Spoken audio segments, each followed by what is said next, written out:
नमस्कार। आज हम एक बहुत ही प्रेरणा देने वाली कविता हौसलों की उड़ान, इस पर थोड़ी गहराई से बात करेंगे। इसका जो असल भाव है वो ये है कि कैसे अपनी अंदर की शक्ति और पक्के इरादे से हम मुश्किलों को पार कर सकते हैं।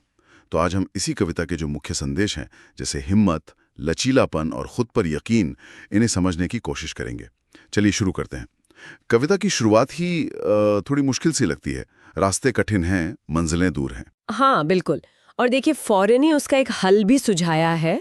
पर हौसले अगर मजबूत हैं तो सपने जरूर हैं। मतलब ये कविता सिर्फ मुश्किलें गिनाती नहीं, बल्कि उन्हें एक तरह से आगे बढ़ने का जरिया भी बताती है, जैसे वो सफलता की सीढ़ियां हो। हाँ, ये बात तो है। कविता असलियत को मानती है, रास्ते कठिन हैं, और फिर ये भी कहती है तूफानों से मत डर।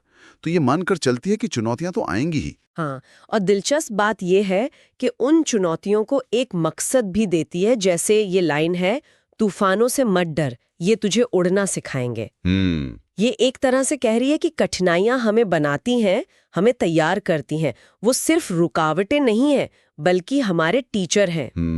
सही कहा, वो हमें घड़ती हैं। और जीवन की एक और सच्चाई सामने आती है जब कहा जाता है, जो तेरे अपने ना हो वही तुझे आजमाएंगे। कभी कभी जो परख होती है वो बाहर से आती है, अपनों से नहीं। बिल्कुल। और यहाँ ये ध्यान देने वाली बात है कि सारा जोर बाहरी चीजों पर नहीं है, बल्कि अंदर की ताकत पर है। हाँ। हौसले अगर मजबूत हैं, ये लाइन जैसे बार बार याद दिलाती है कि असली शक्ति तो भीतर ही है। और फिर जो गिरकर उठे वही जिंदगी को जीती है। ये कितना साफ संदेश है लचीलेपन का, मतलब रेजिलियंस का। ये सिर्फ पॉजिटिव थिंकिंग नहीं है, ये एक्शन की बात है, गिर के उठना। हाँ, सही कहा आपने। हार मान लेना कोई अंत नहीं होता, गिरकर दोबारा उठने में ही हाँ असली जीत है। ये उस जज्बे की बात है जो हमें चलाते रहता है। और साथ ही उम्मीद और धैर्य का महत्व भी है। अंधेरा चाहे जितना भी गहरा हो, सूरज निकलता है, बस थोड़ा सब्र रखना जरूरी हो। ये हमें याद दिलाता है कि बुरा वक्त हमेशा नहीं रहता। हाँ, और मेरे ख्याल से जो सबसे सबसे शक्तिशाली संदेशों में से एक है वो है खुद पर विश्वास। खुद पर यकीन रख, तू हर जंग जीत सकता है।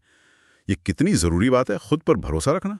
बिल्कुल। और ये विचार फिर जुड़ जाता है अपनी किस्मत खुद बनाने की क्षमता से, क्योंकि तू वो किरदार है जो तकदीर खुद लिख सकता है। यहीं पर एक गहरा सवाल भी उठता है ना, कि जीवन में जो बाहरी हालात होते हैं, उनकी सच्चाई और हमारे अंदर का जो संकल्प है, उसके बीच तालमेल कैसे बिठाएं।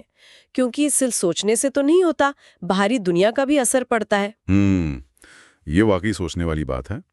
कविता हमें हौसला तो देती है कि हम अपनी कहानी खुद लिखें, लेकिन असल जिंदगी में इस अंदरूनी ताकत और बाहरी सच्चाई के बीच एक संतुलन बनाना, वो अपने आप में एक चुनौती है।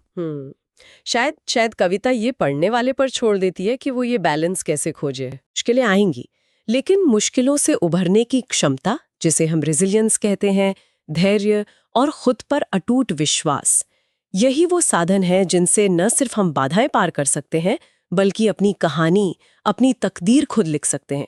और सबसे दिलचस्प बात मुझे ये लगती है कि चुनौतियां यहाँ दुश्मन नहीं, बल्कि गुरु के रूप में दिखाई गई हैं। हाँ, बिल्कुल।